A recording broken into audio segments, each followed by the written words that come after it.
Nossa última atividade do dia será com uma palestra Fatores Comportamentais que Travam o Desenvolvimento Humano, apresentada pelo professor Dr. Leandro Carnal.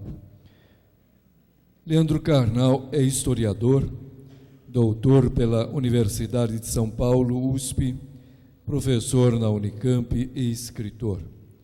Por seu conhecimento, ideias e análises críticas, alcançou lugar privilegiado no cenário intelectual brasileiro.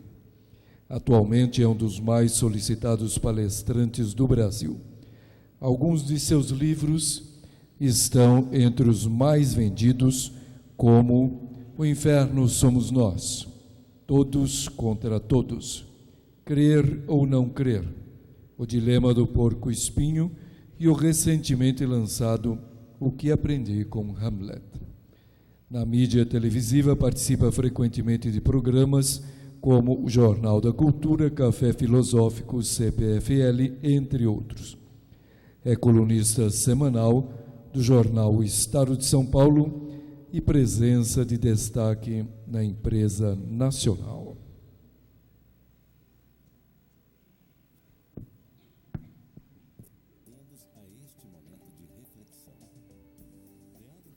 É historiador da Unicamp, escritor e, acima de tudo, um professor. Aproveite a oportunidade e foque no momento que vai começar. É uma chance para interagir com ideias. Por favor, não gravem a palestra. E, acima de tudo, entregue-se ao momento. Vamos lá. Muito boa tarde, gente. Prazer estar na minha universidade e um prazer falar nesse evento. Como foi dito no vídeo, por favor, tirem fotos à vontade, se quiserem, mandem para amigos, para inimigos, e só, por favor, não gravem nem filmem, não filmem nem gravem. Caso alguém não tenha ouvido, não filmem nem grave. O professor sempre repete várias vezes. E pediram para nós analisarmos uma questão muito concreta, muito específica para profissionais, não exatamente uma questão de grande acadêmica, mas uma questão específica para quem trabalha e existe concretamente no mercado. Afinal, o que marca esse mistério humano? Quais são os fatores comportamentais que podem ajudar ou atrapalhar sucessos ou fracassos? Afinal, o que faz uma pessoa ir para frente? Um mistério profundo. Quem aqui tem 2 filhos sabe que, apesar de provavelmente filhos do mesmo pai e da mesma mãe, eles são completamente diferentes. Quem tem 2 filhos sabe que, mandando a mesma escola, dando a mesma comida, comprando o mesmo leite, tendo os mesmos avós, parecem filhos de famílias diferentes. E não é porque a senhora ou o senhor educaram mal. A Bíblia fala de Caim e Abel. A Bíblia fala de Esaú e Jacó. A Bíblia fala de Salomão e Absalão. 2 irmãos completamente diferentes. 2 irmãos que chegam ao ponto de se odiarem a vida inteira, vindo do mesmo ventre materno, tendo a mesma formação. Então é esse o mistério. O que leva alguém a crescer? Por que alguém nasce no morro, em situação social de extrema pobreza, gago, epilético e se torna Machado de Assis? E outro nasce no morro, em situação social de extrema pobreza, e se torna um assaltante. Porque alguém nasce em família sólida, de dinheiro, e se transforma em um trabalhador, produtor, honrado, e outro entra para a política. Por quê? Porque é que a mesma família, pobre ou rica, católica ou protestante, religiosa ou ateia, gera filhos completamente diferentes. Esse é um mistério que eu penso há muitos anos. Quando eu era criança, eu fiz junto com meu irmão catequese para a primeira comunhão, e o padre Alexandre, com grande ênfase, um jesuíta que me formou, descreveu o inferno segundo a crença e segundo a visão das crianças de Fátima, de 1917. E descreveu como as almas caíam no fogo e como sofriam. Eu voltei, eu tinha 7 anos de idade, voltei chorando para casa, assustado com o medo do inferno. Eu tinha 7 meses, meu irmão tem 11 meses a mais do que eu. Meu irmão pegou folhas no pátio tocou fogo e disse: olha as alminhas caindo, e brincou com aquilo. O que causou em mim lágrimas, nele causou uma piada. Por que isso? Por que isso se éramos filhos da mesma família, com os mesmos pais religiosos, tínhamos assistido a mesma aula? Porque ele tinha 11 meses a mais do que eu. Quando eu cheguei à idade dele, eu continuava sendo Leandro. E ele continuava, meu irmão, sendo Renato. Mesmos irmãos, idênticos na aparência, provavelmente filhos de uma mãe honesta. Somos completamente diferentes. Isso os senhores sabem, as senhoras sabem, acontece na família de Jesus. O que faz esse mistério? Afinal, o que faz as pessoas serem tão diferentes? Eu dou uma aula para graduação no primeiro momento, pego a mesma aula e dou no semestre seguinte para outra turma de graduação e o resultado é o oposto. Quando eu dava aula no ensino médio, entrava no primeiro ano no ensino fundamental, no primeiro ano do ensino médio A, dava uma aula às 7 da manhã, dava outra às 8, ela era completamente diferente. Levei anos para perceber que nenhum jovem está reflexivo ou pensante antes das 9 da manhã. Eu achava que o silêncio é porque estavam gostando da aula e eles não ouvem nada, eles ficam assim com o olho aberto e o cérebro está em outro planeta, em outra realidade. Então vem o mistério humano. O que é que você, aqui sentado, e eu, o que é que nós precisamos fazer para atingir objetivos? O que faz com que as pessoas sejam diferentes? Se eu disser a uma turma, se vocês fossem alunos, e não agora pessoas que estão em um encontro, se vocês fossem meus alunos e dissessem, a prova de semana que vem, última semana de provas na Unicamp, é dificílima, como de fato é. Uns diriam, não vou mais estudar, porque é difícil, agora não adianta. Outros estudariam muito, e outros entrariam em pavor absoluto. Não fariam nada, só ficariam preocupados, mas não fariam nada. Por que se a mensagem foi a mesma? Então aqui nós estamos entrando no mistério humano, a natureza, nature, aquilo que eu trago de código genético, aquilo que é a tradição do meu corpo que tem características genéticas instintivas, que eu não controlo, posso apenas ter consciência, e a minha formação, meu ninho, meu berço, que em inglês se usa com a expressão nurture, ou seja, é a origem social, cultural e familiar, ou é o que eu trago no meu código genético? Por que algumas pessoas parecem nascer com o gene do mal? E por que outras parecem nascer completamente diferentes? É formação? Bem, gente, por mais que eu veja prisões lotadas, por mais que eu veja a Fundação Casa cheia de menores infratores, é preciso reconhecer que a maioria das pessoas não é delinquente.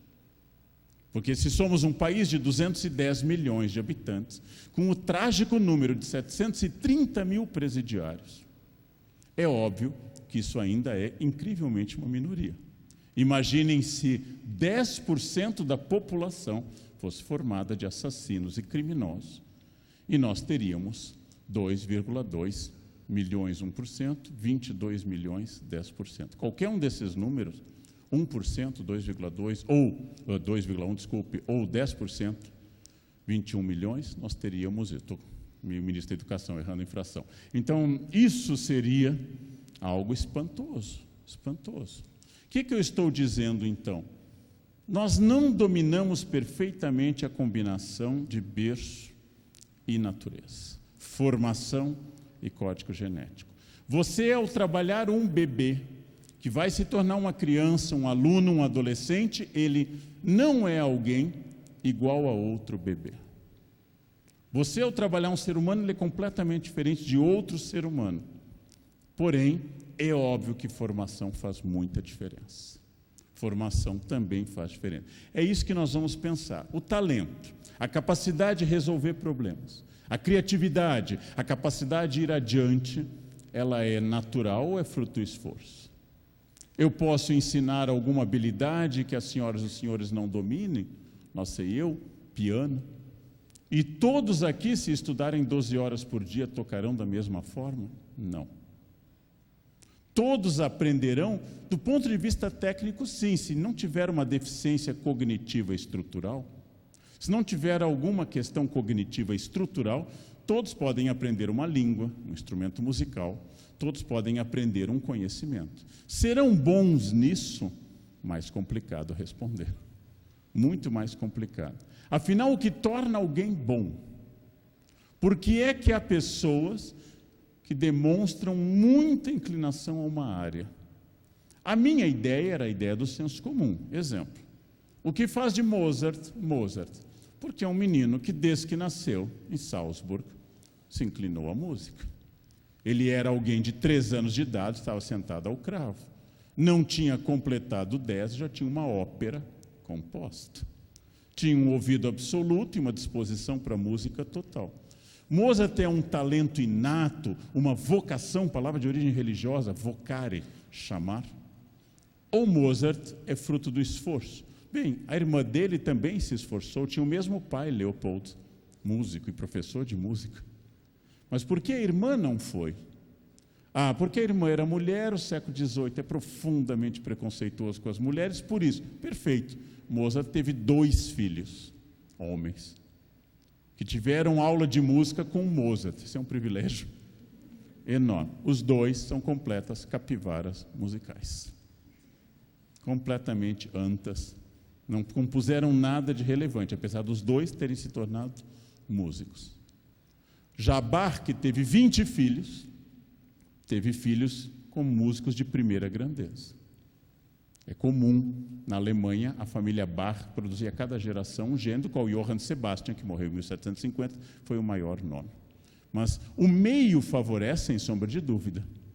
É pouco provável que alguém nascido na Amazônia, em uma tribo indígena, se torne campeão mundial de esgrima.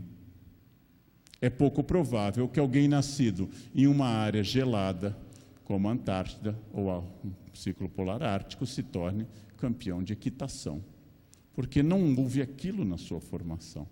Porém, voltamos a Machado de Assis. Não havia literatura na sua formação.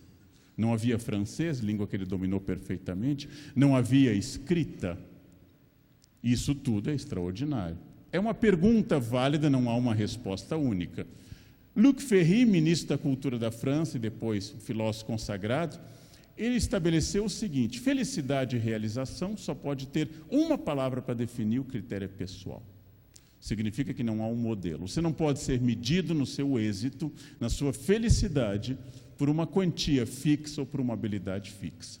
Fulano ganha tanto, então ele é feliz. Não pode, porque isso é definido pessoalmente.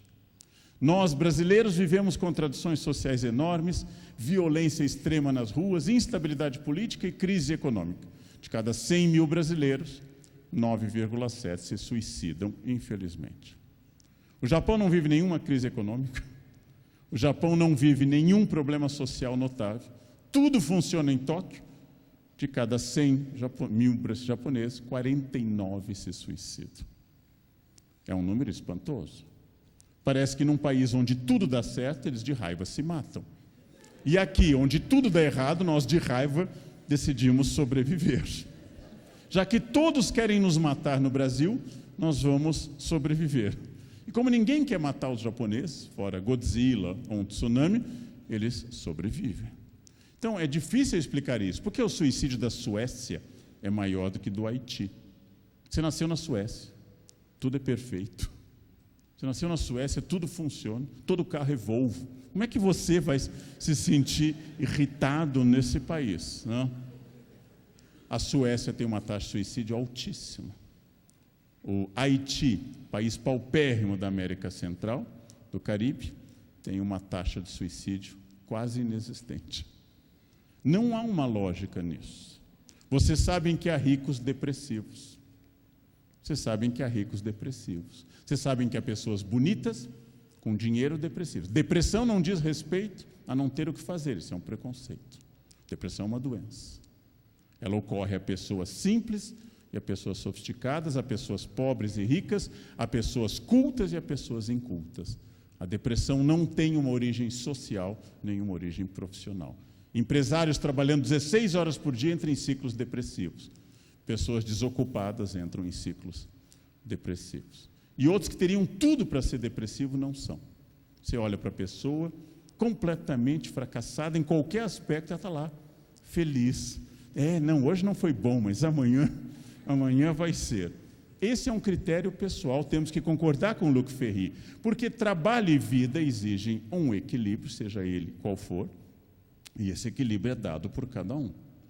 Então, esse equilíbrio que a gente chama em RH de work-life balance, esse equilíbrio entre o que você dedica à produção e o que você dedica à sua família, ele é uma das chaves desse comportamento que pode levar a se sentir realizado. Quando eu digo se sentir realizado e não ser realizado, porque a única coisa é sentir-se realizado. A pessoa que ganha muito pouco e se sente realizado é uma pessoa realizada. A pessoa que vive uma vida muito simples e acha que atingiu seus objetivos e está bem, ela é uma pessoa realizada. Aliás, a felicidade é quase inimiga da ambição. Quem pretende ser o melhor do mundo na sua área, ganhar muito bem, ter um casamento feliz, cada dia melhor, ter um marido ou uma esposa dedicada e filhos inteiramente felizes e uma família intensa, a chance de felicidade é baixa para essa pessoa. A chance de realização é bem baixa. Porque quanto mais altos foram meus objetivos, menor vai ser a chance de eu realizá-los. Há pessoas perfeitamente realizadas em qualquer campo. Aí vem a pergunta, afinal, o que determina isso? E quando eu digo sucesso e fracasso, pelo amor de Newton, estamos na universidade, pelo amor de Newton, não imagine que eu esteja taxando isso como dinheiro. Não há relação direta com dinheiro, a não ser em um caso, que é o estudo mais abrangente sobre felicidade, que é o da ONU, e que a miséria absoluta é um condicionante de infelicidade. Ou seja, não ter o que comer, não ter onde morar e não ter o que dar aos filhos. Isso é um condicionante de infelicidade. O que é miséria? Não tem o suficiente para existir. O que é pobreza? Ganha o suficiente para comer. Isso é pobreza, diferente de miséria. O que é classe média? Ganho o suficiente para comer e ainda posso ir à praia, ou comprar uma revista, ou viajar. Então, isso já é classe média.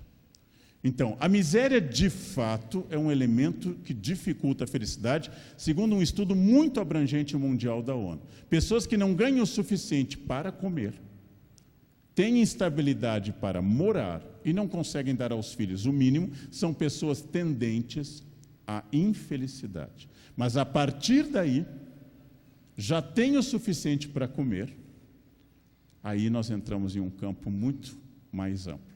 Então, não associo a questão material. Isso é, nesse caso, irrelevante.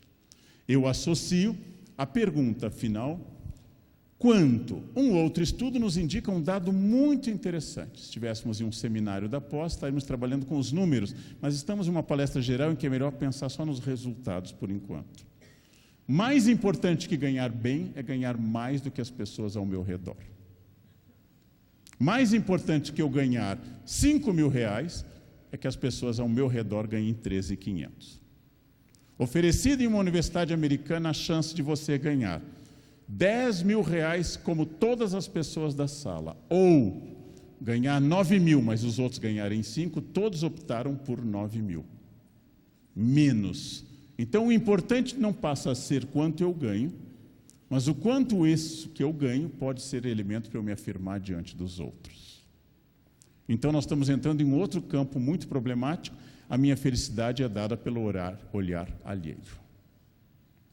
Ora, grande escritor espanhol do barroco, Calderón de la Barca, disse certa feita uma frase que eu gosto muito: se o homem escolher pudera, é barroco, então tem tempos verbais exóticos. Se o homem escolher pudera, ninguém o papel quisera de sofrer e padecer.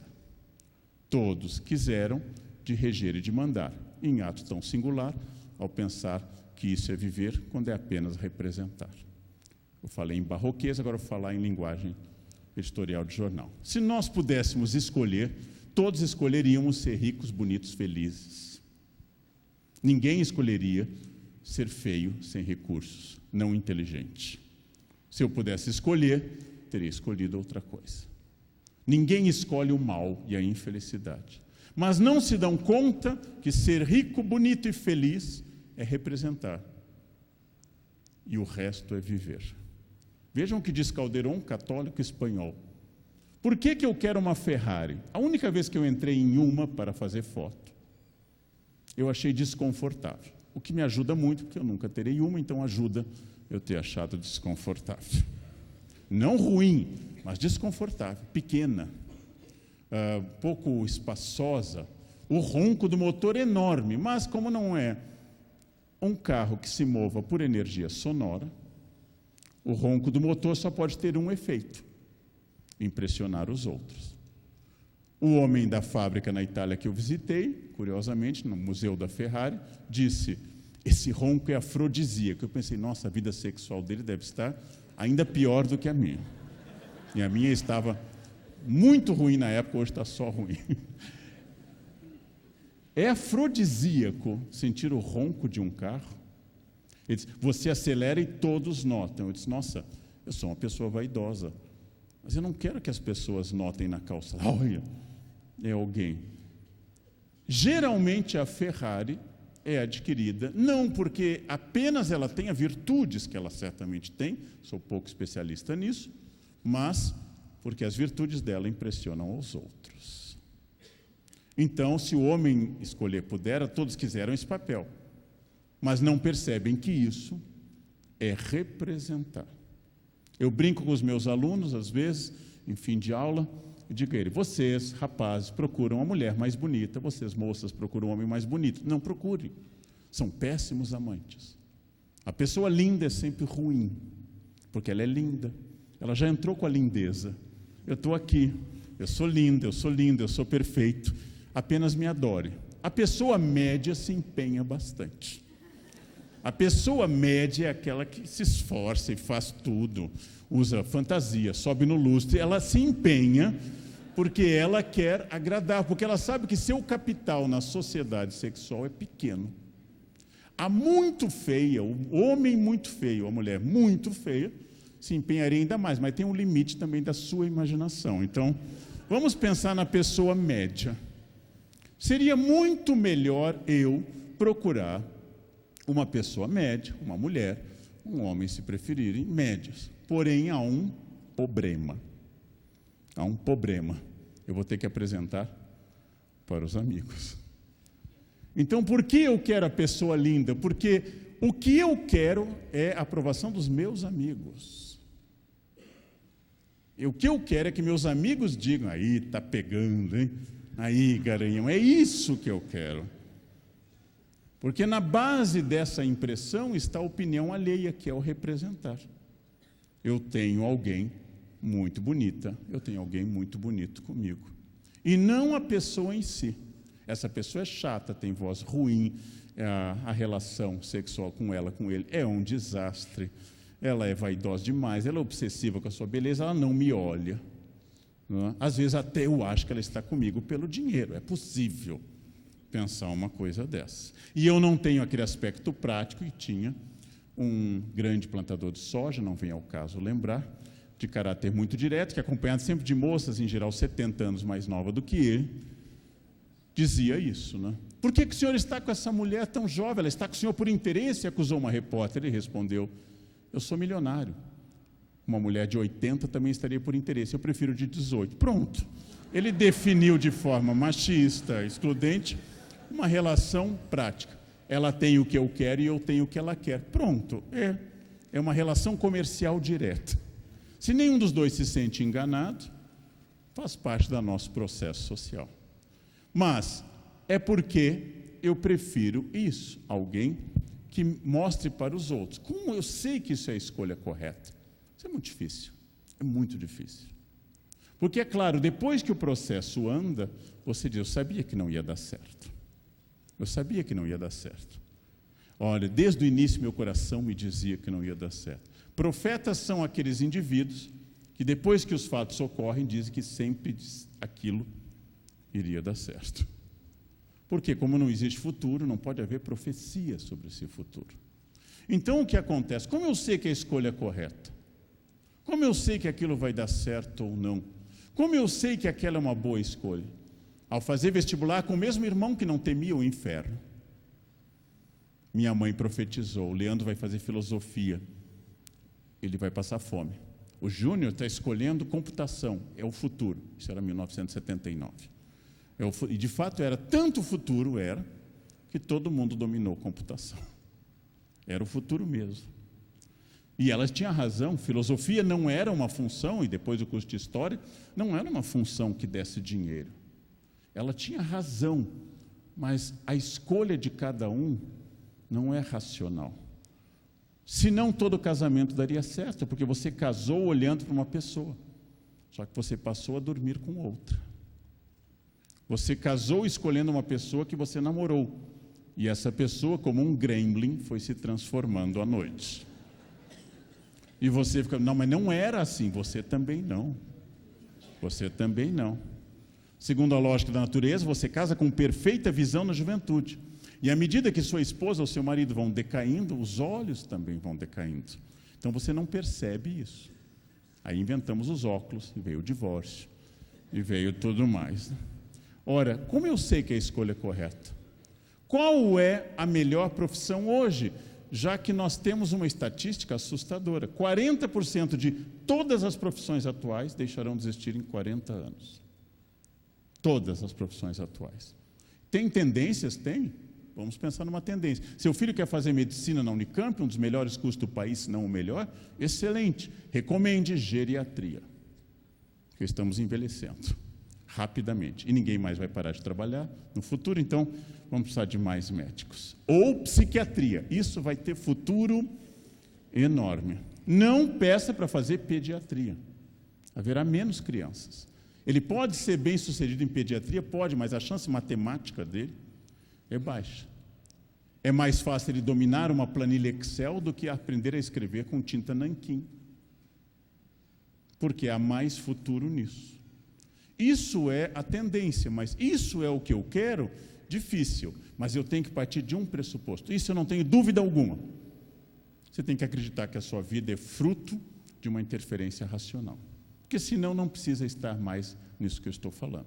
Se eu acreditar que meu futuro será determinado porque eu, Leandro, sou aquário com ascendente em aquário, e como tal eu sou um signo de ar, e como tal eu vou falar bastante, porque ar fala bastante, gêmeos, aquário, não calam a boca, 1 minuto. Se eu acreditar que a minha beleza vai ser sustentada porque eu sou de Libra e sou regido por Vênus, mas ela é muito organizada, é Virgem. Virgem é o signo da ordem.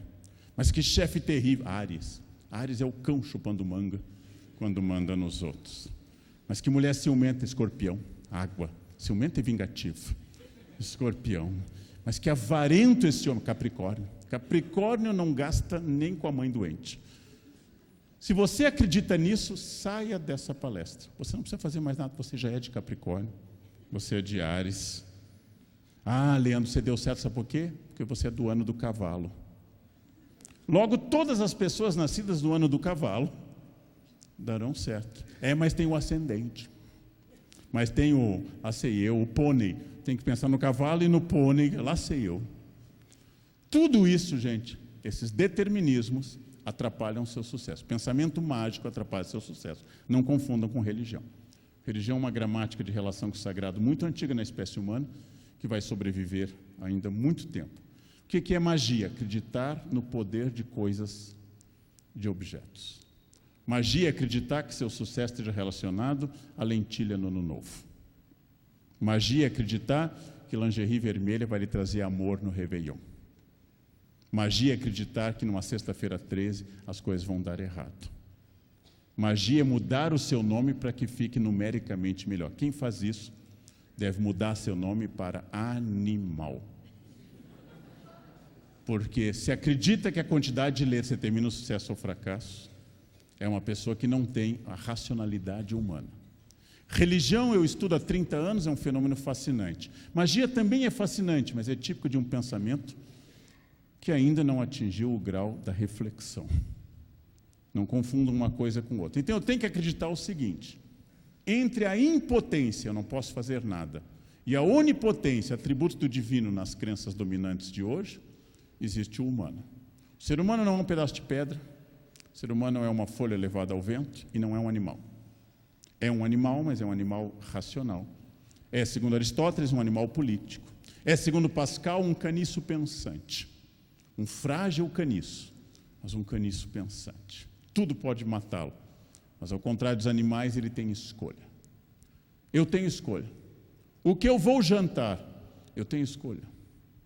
Estou falando não da escolha material, mas do fato que o leão nunca será vegano. Nenhum leão amanhece e vai dizer, chega de maltratar as zebras, vou só no queijo tofu agora, na alface, vou entrar numa fase mais espiritualizada. Não, o leão não pode comer vegetais, seu sistema digestivo não permite. Se um leão comer alface, ele vai morrer anêmico e desnutrido. Há animais que não podem comer carne. Coala só pode comer eucalipto, exclusivamente eucalipto, nenhuma outra planta no mundo a não ser eucalipto. Eu, humano, posso ser carnívoro, herbívoro, onívoro, posso ser vegano, vegetariano e sobrevivo e bem, porque eu, humano, tenho, além de liberdade biológica, eu tenho instinto associado à escolha. Eu não sou impotente, eu não sou onipotente. Se eu pisar na cauda de um tigre, não adianta dizer a ele, perdão, foi sem intenção, foi acidental. E ele se volta e diz, não, nesse caso, então, apesar de estar doendo, eu entendo que não houve intenção de agressão. Tigres não distinguem entre crime doloso e culposo. Tigres são instintivos, são animais, são instintivos. O salmão, quando seu código genético apita, ele sobe para o rio que ele nasceu, se reproduz lá e morre. Ele é obrigado a se reproduzir. Não tem salmão celibatário. Não tem salmão religioso, vou guardar para Deus. Isso. Não tem salmão problemático, não sei qual é a minha identidade sexual. Não tem. O salmão sobe e vai e se reproduz e morre. Eu me reproduzo se eu quero ou se eu não quero. Eventualmente eu não quero querendo ou quero não querendo. Mas eu sou racional. Não existe determinismo para a espécie humana. Não existe determinismo. Mas, de novo, eu não sou onipotente. Não posso voar, não posso deter o tempo, não posso evitar a morte para sempre. Posso apenas adiá-lo com medidas racionais. Ontem eu levei meus exames ao hospital para o médico ver o check-up anual. Então, o que eu estou fazendo? Uma aposta otimista e inútil numa vida longa. O que é ser otimista e inútil? Todas e todos aqui que passaram cremes essa manhã no rosto. É um otimismo inútil. Quem passou creme vai morrer. Quem não passou, vai morrer também. Quem se cuida muito vai ser um cadáver hidratado, bonito. Todo mundo vai comentar no caixão, nossa, que pele, que pele. Quem malha todos os dias vai ser um cadáver definido. Tirando a Rainha Elizabeth II, gente, todos morreremos um dia. Todos morreremos um dia. Mas se eu tomo medidas como eu tomo de alimentação saudável, esportes, ir a médico todo ano, controlar colesterol, eu estou aumentando a chance matemática de viver mais. Assim como posso estar voltando para São Paulo agora para o compromisso da noite e sofrer um acidente com colesterol perfeito e com um sistema de saúde muito avançado. E aquela tia doente que toda a família tem, aquela tia que está sempre com o casaquinho, pode estar 40 graus, está ela com o casaquinho, a sombrinha, não bebe, não fuma, não casou, não sai à noite, não toma sereno, aquela vai enterrar todos os saudáveis da família. Um a um ela chega à beira do caixão tão forte, então quem diria morreu? Essa é sempre a tia que enterra, porque ela está ao lado matemático de quem se cuida. Então, se eu for para São Paulo agora, como eu tenho daqui a pouco compromisso, e eu fizer isso, eu for rapidamente, e eu beber, e extrapolar as medidas de velocidade, eu estou aumentando a chance matemática de dar errado. Se eu tomar medidas contrárias, eu aumento essa chance matemática. Mas os erros acontecem. Podem ser fatais ou não fatais. Os italianos dizem, eu gosto muito, todo cogumelo é comestível. Alguns apenas uma vez. Mas todo cogumelo é comestível. Não existe cogumelo não comestível. Todo cogumelo é comestível. Se eu errei, há uma mensagem estratégica. Não siga esse caminho. Tente outro caminho. Eu posso aprender ou não. Mas o erro é aquilo que tem a chance de me retirar da zona de conforto. O erro é aquilo que diz, isso que você está fazendo pode estar confortável, mas não lhe desafia, não exige seu melhor. Querem saber o que mais conduz alguém ao fracasso? matematicamente, é estar bem dentro de uma situação. É fácil. Ostra feliz, dizia um professor aqui da nossa casa, da Unicamp, Rubem Alves, de saudosa memória, ostra feliz não produz pérola. Crianças com pais protetores. Ralou o joelho, leva na UTI. Brigou na escola, leva uma comissão familiar e ameaça a escola. Foi mal na prova, exige que o professor mude a nota. São crianças com potencial de imbecilidade enorme. Porque a fórmula mais eficaz de destruir um ser humano é mimá-lo. Quem mima um ser humano, aluno, filho, faz como se eu pegasse para criar um delicado cachorro maltês, branquinho e fofinho. Criasse com vacinas, com veterinários, com massagens, rações premium.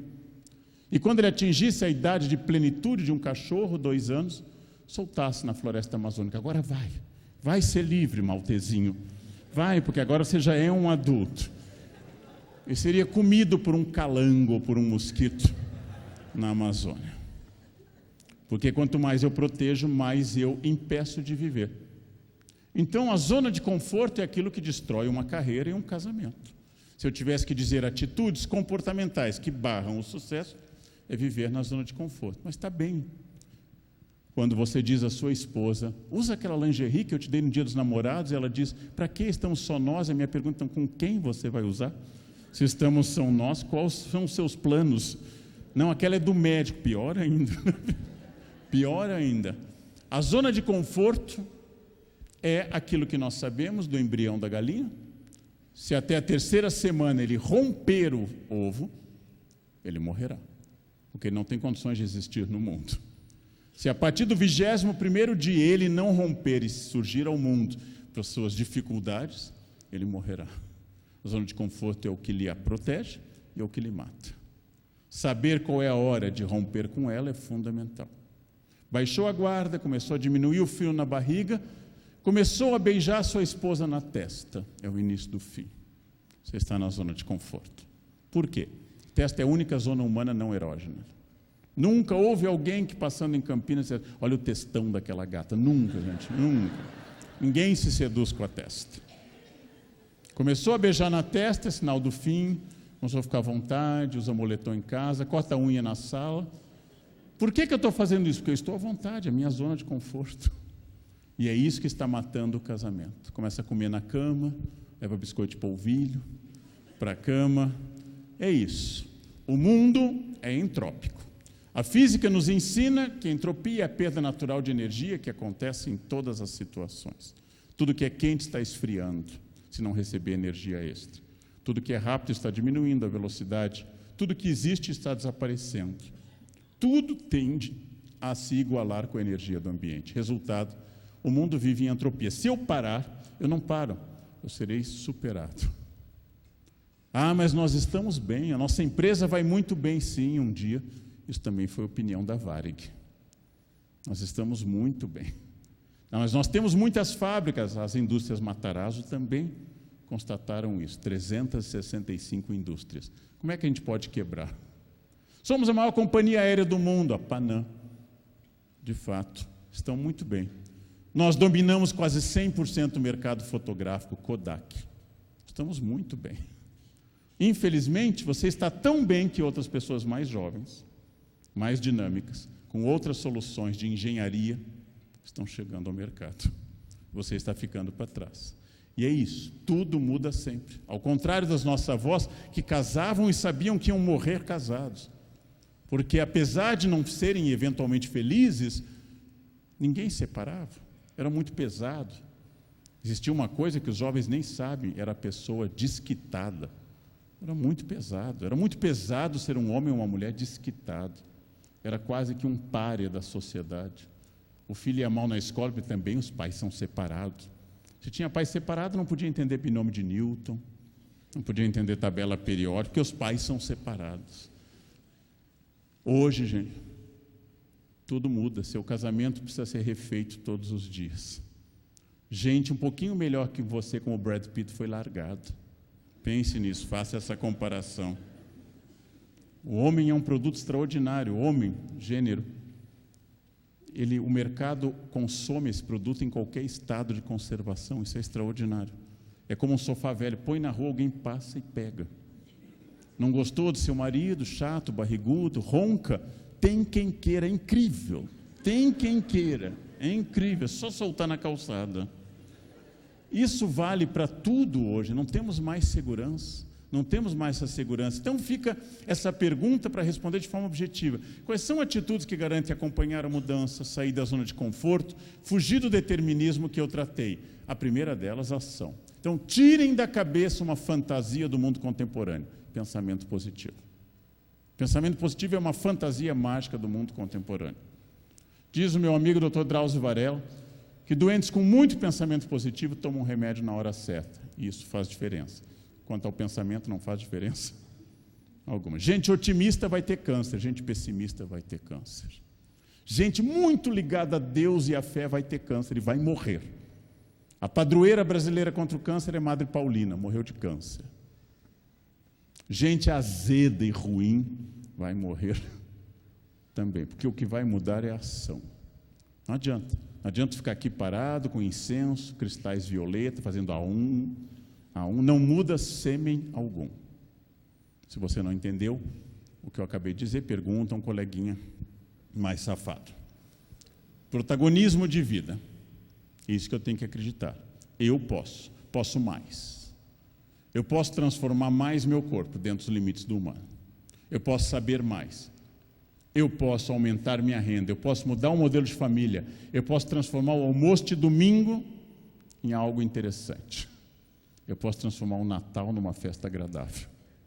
Eu posso aprender línguas. Mas eu tenho 35 anos, se eu aprender inglês agora eu vou ter sotaque. Não é para ser espião. Você não vai treinar para ser espião em Nova York. Você vai treinar para aprender inglês, para se comunicar, ler e escrever, se compreender, que é fundamental no mundo contemporâneo. Mas eu ainda não sei. Então, esse é um excelente argumento para começar a ser. Não tenho dinheiro para a aula, acesso à internet. Eu não tenho internet, vai à biblioteca pública. Eu não consigo, morra, então morra, não tem jeito, morra, desapareça, vire adubo, assim por diante. O protagonismo vai lhe ensinar que você não pode tudo. Eu não posso tudo, ninguém pode tudo. Nós podemos muito mais do que temos. Isso é protagonismo. Eu sou agente protagonista, não mágico, mas sou agente protagonista. O futuro sempre é o momento atual. Porque diz Santo Agostinho, no capítulo 11 das Confissões, que nós nunca chegamos ao futuro. Vivemos o que ele chama de um presente contínuo. Porque o início da minha palestra já é passado. Mas não haverá o fim da minha palestra no futuro.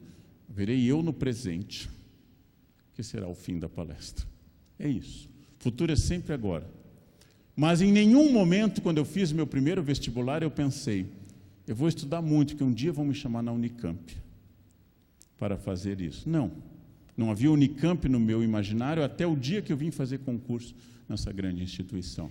Então, o futuro não é previsível, mas ter tomado decisões, escolhas adequadas me trouxe até aqui. Decisões e escolhas adequadas lhe levam além do horizonte. Que decisões são essas? Por exemplo, aprender inglês. Por exemplo, manter o corpo funcional. Por exemplo, aprender a melhorar o seu caráter, a não dizer tudo o que pensa a todo instante, a controlar seu narciso, controlar sua vaidade, a não ser agressivo, a não se deixar dominar pela situação. São todos esses fatos que Sócrates chamava de conhece a ti mesmo. São todos esses fatos que me fazem ver além do horizonte. Eu sou um adulto, logo eu tomo escolhas racionais e estratégicas. Crianças nunca são estratégicas. Nunca seu filho lhe disse, mãe, coloca um casaquinho que hoje o tempo vai virar em Campinas. Nunca. Sinto no ar que vai virar, mãe. Talvez eu passe frio na volta. Coloca um casaquinho. Criança não é estratégica. E criança tem uma visão imediata. Ele só consegue ver o momento. E aí as pessoas erram porque supõem que liberdade seja fazer o que eu quero. Isso é a noção infantil de liberdade. Liberdade é fazer o que eu preciso para conseguir um bem maior. Criança vê doce e come todo o que pode. Eu vejo doce e tenho o mesmo impulso infantil, mas eu sei que é 1 minuto na boca e o resto da vida na barriga ou no quadril. Então eu vou abrir mão de um prazer imediato para ter outro prazer depois. Alguém me corta no trânsito, eu sei que a minha vontade animal mamífera é matar essa pessoa. Mas aí eu vou ter destruído a minha vida por causa de um ato pequeno.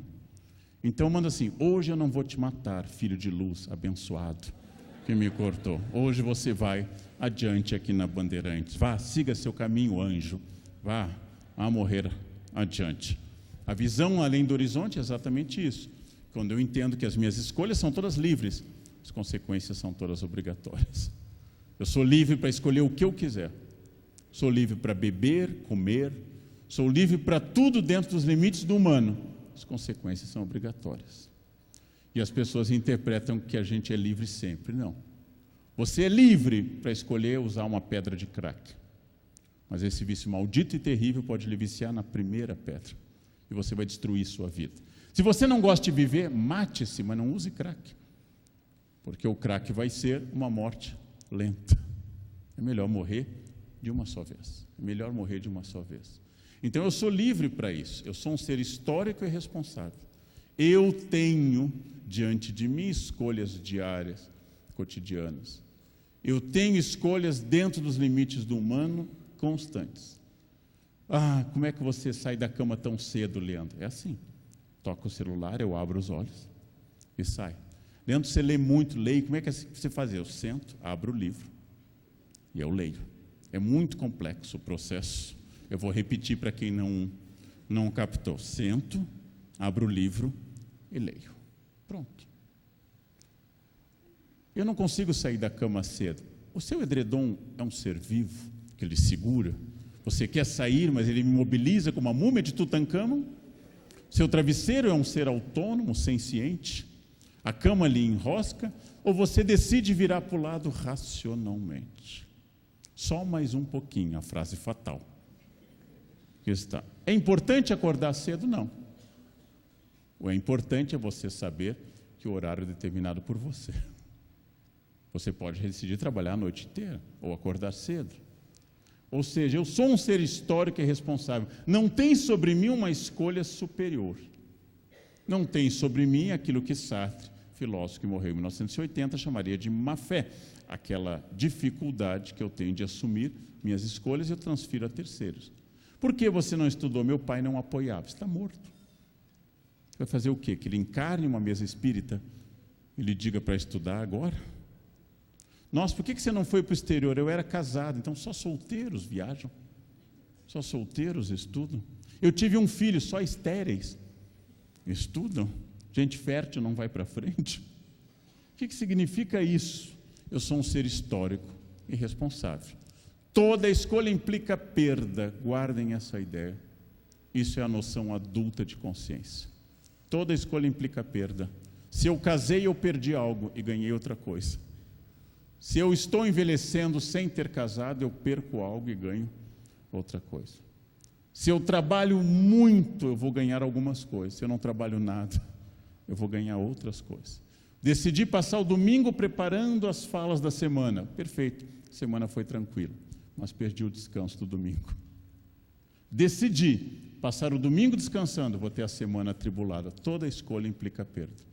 Sigam o conselho socrático. Está em dúvida entre casar e não casar? Não se preocupe, você vai se arrepender das duas coisas. Quem está casado aqui há mais de 12 horas já se arrependeu. Quem está envelhecendo sem filhos, sem família, pode estar pensando, bem que eu poderia ter casado. Toda escolha implica perda. Quero comer à vontade, é um prazer, tem uma perda lá na frente.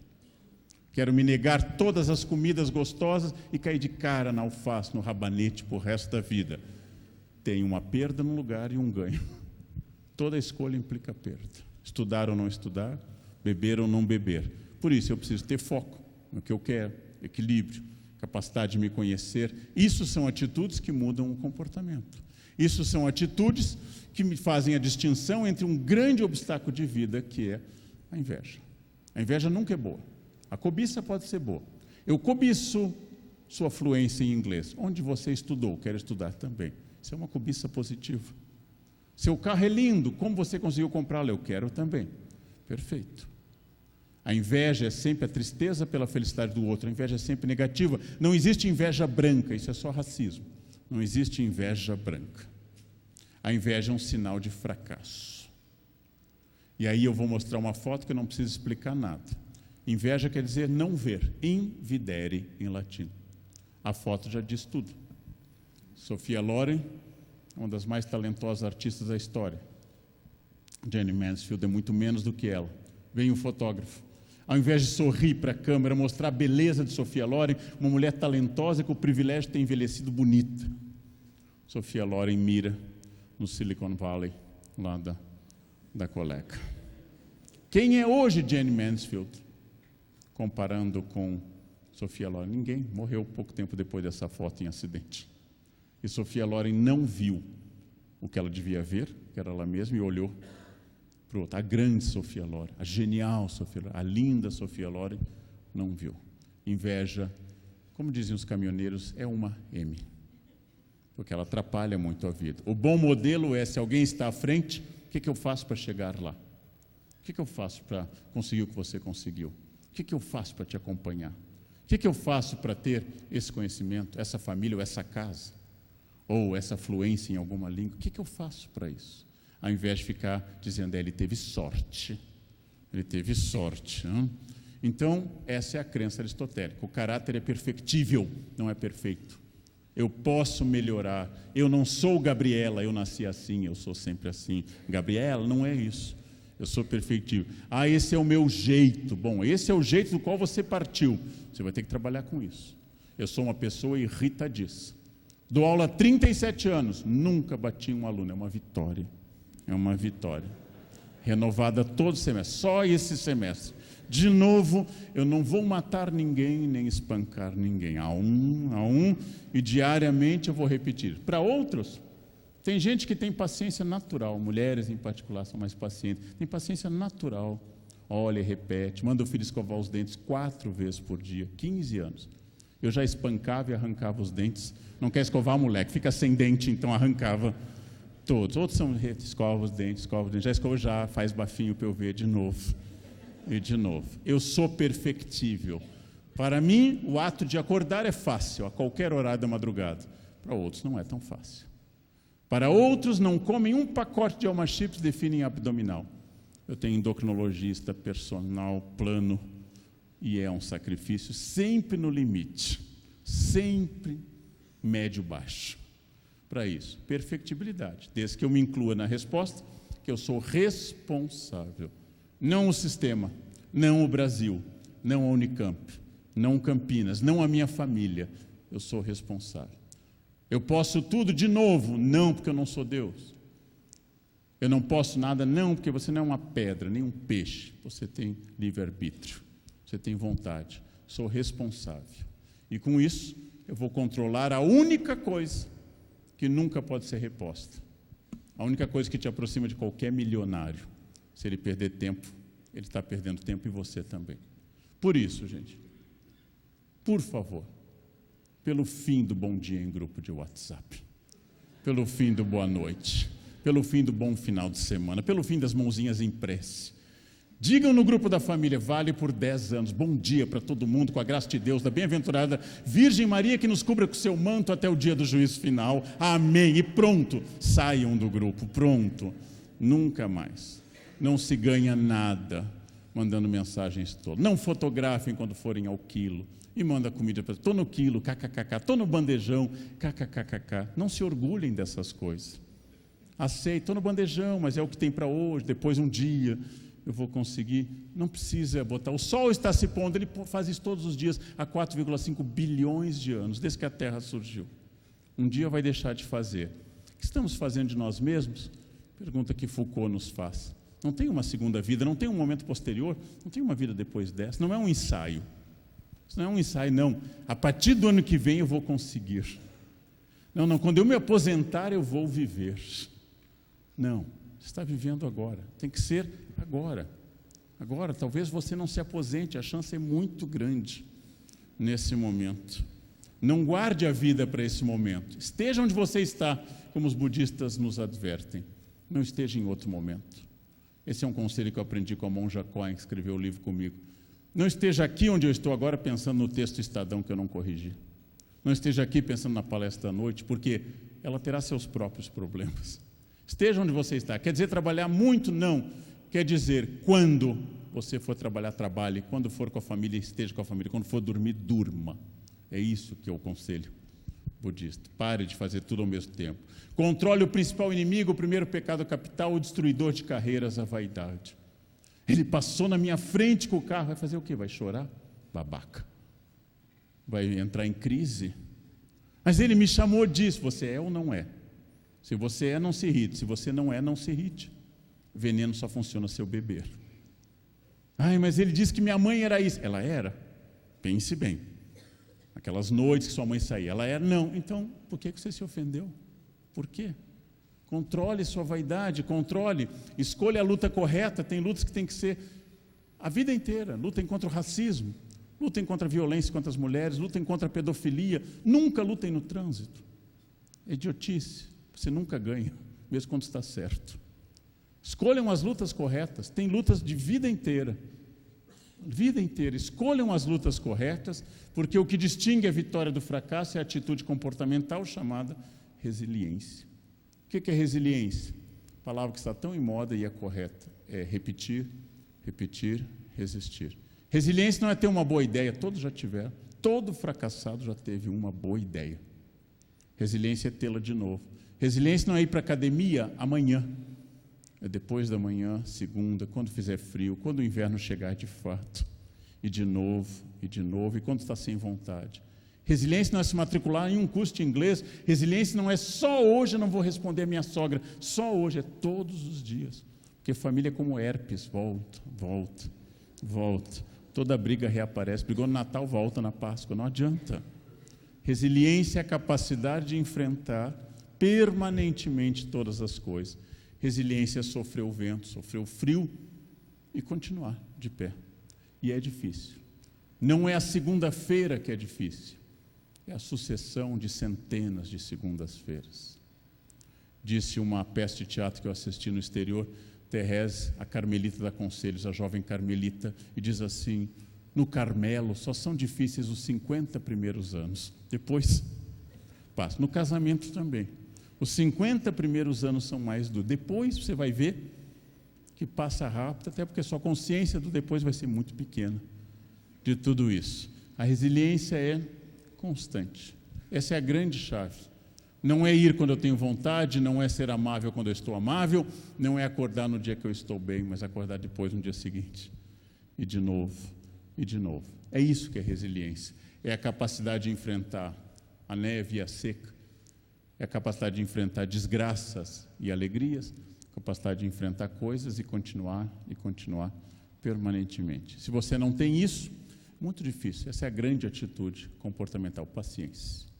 Paciência de repetir e repetir para uma turma e dar aula aquele ano e fazer a turma crescer e finalmente eles vão descobrir algo no meu campo, vão ter aquela iluminação, depois de muito esforço, a turma vai fazer aquela reação bovina.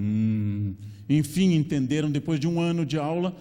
Aí chega no ano que vem outra turma que nada entende, que nada sabe, e eu de novo, e de novo, e de novo, todos os dias. Isso é resiliência. Não é educar um aluno, não é dizer uma coisa para um filho, não é tomar uma decisão, mas continuar tomando diariamente. Em síntese, usando a bela imagem da escultura de Bob Carlyle, escultura norte-americana, Self-Made Man, a ideia de que eu me construo. Eu me construo diariamente, tenho partes completamente prontas, outras muito bem acabadas, outras completamente por fazer. Tem coisas que são facílimas para mim, tem outras que são uma dificuldade enorme. Eu sentado em casa, na minha poltrona preferida, tomando vinho à noite. Eu sou uma pessoa muito legal. Eu próprio me espanto, como eu sou legal. Escutando música, então... Agora me ponha no trânsito, com fome, no fim da tarde, e vem dentro de mim um pequeno monstrinho. Ou como diz minha família, Jesus te ama porque não convive contigo. Se convivesse, não amaria. Como eu sou legal e sábio falando para as pessoas, coisas que eu preciso ouvir, coisas que eu também preciso mudar. Isso é construir-se. Ninguém está acabado até o dia da morte.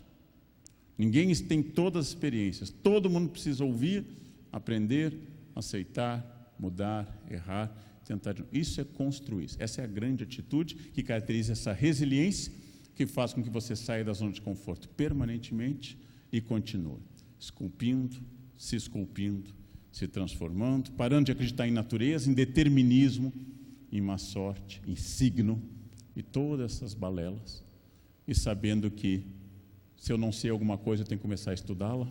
Se eu tenho um defeito de caráter, tenho que começar a trabalhá-lo. Se eu não consigo trabalhar, vou procurar um profissional, um psiquiatra, um psicanalista, um analista. Se eu tenho que guardar tal dinheiro, eu tenho que fazer uma estratégia. Se eu tenho que conseguir tal objetivo, eu vou ter que começar assim. Ação permanente, ação para sempre. Isso é resiliência. Então a diferença não está em não cair ou levantar uma vez. Mas, como dizem os japoneses, o sucesso é levantar-se uma vez a mais do que caiu. Caiu 7 vezes, levante 8, terá sucesso. Caiu 7 vezes, ficou no chão, tanto faz. É isso, é a resiliência permanente. Essa é a ideia final, que sintetiza tudo o que eu disse. Você e eu somos sócios majoritários da nossa vida. Sócio majoritário manda tudo, nem forçando. Sócio majoritário não manda em tudo, mas manda. Eu não tenho tudo de acordo com a minha vontade, nem tudo sai como eu gostaria. Mas se eu insistir, aumento a chance matemática que um dia dê certo. Se eu insistir e tentar mais uma vez, e mais uma, e mais uma. Um dia pode dar certo. Garante que dê certo? Não. Mas tem mais chance matemática do que se eu não tentar. Eu vou conseguir um dia falar inglês? Eu só sei que se você não estudar, a resposta 100% segura será não. Quer dizer que estudando eu consigo? Aumenta a sua chance matemática. De ao menos dominar o verbo to be até o dia do juízo final. Aumenta sua chance matemática. Então é isso. Vou conseguir emagrecer um dia? Eu quero isso, eu quero. É o meu desejo, mas eu sei que há coisas que garantem que não, e outras que aumentam a chance, e sim. Vou conseguir ter mais dinheiro do que eu tenho hoje? Mesma coisa. Sempre depende da resposta que eu vou dar a essa questão. Prática, concreta, empreendedora e, por outro lado, protagonista. Sou sócio majoritário da minha vida. É essa a grande mensagem para eu pensar. Não tem solução mágica, sucesso não é ganhar bem, sucesso não é estar mais do que os outros, é determinar algo que eu estabeleça como sucesso e, a partir disso, eu começo a medida concreta para tudo isso. Era isso que eu queria transmitir às senhoras e aos senhores nessa tarde aqui na nossa querida Unicamp. Muito obrigado pela atenção de todos. Muito obrigado.